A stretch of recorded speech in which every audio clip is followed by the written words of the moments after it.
Acquitted o pinawalang sala ang drag queen na si Pura Luca Vega sa kasong Cybercrime Prevention Act, kung saan matatandaan na kinuyog siya ng mga Katoliko at banal-banalang mga netizens dahil hindi nila ikinatuwa ang naging drag performance nito na ama namin kung saan nakasuot ito ng Nazareno na outfit.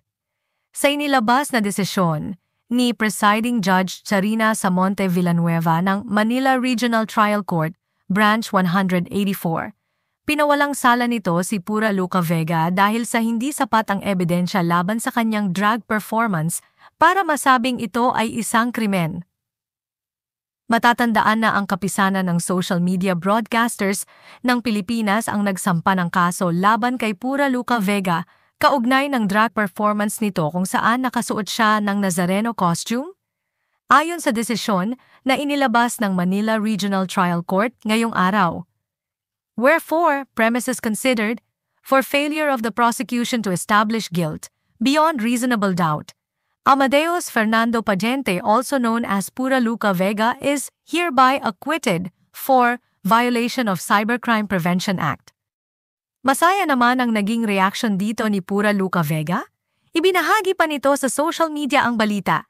Say niya sa caption, "Thank you for this wonderful news. One more case left. Laban lang."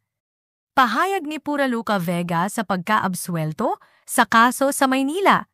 Iniaalay po namin sa komunidad ng LGBTQIA+, ang aming panalo sa kaso sa Maynila. Ang kaso ay isinampa ng ilang miyembro ng Hijos del Nazareno laban sa akin. Una, ipinapahayag namin ang aming lubos na paggalang pananampalataya ng lahat ng tao kabilang na ang mga nagsampa sa akin ng kaso. Sa kabila nito, gusto rin po naming iparating na ang aming sining at ekspresyon ay ang esensya ng demokrasya at kalayaan magpahayag. Ikalawa, ang aking lubos na pasasalamat sa lahat po ng tumulong sa akin sa panahon na sinikil ang aking mga kalayaan. Ang aking mga abogado, mga testigo mula sa sektor at sa akademya, mga tumatangkilik sa drag at sa mga nag-ambag sa aking laban. Lahat ng binigay ninyong tulong ay lubos naming pinapahalagahan. Sa huli, matapang kong masasabing na naig ang hustisya. Matagal ko na pong napatawad ang mga taong nanutya at nagdiwang sa aking pinagdaanan.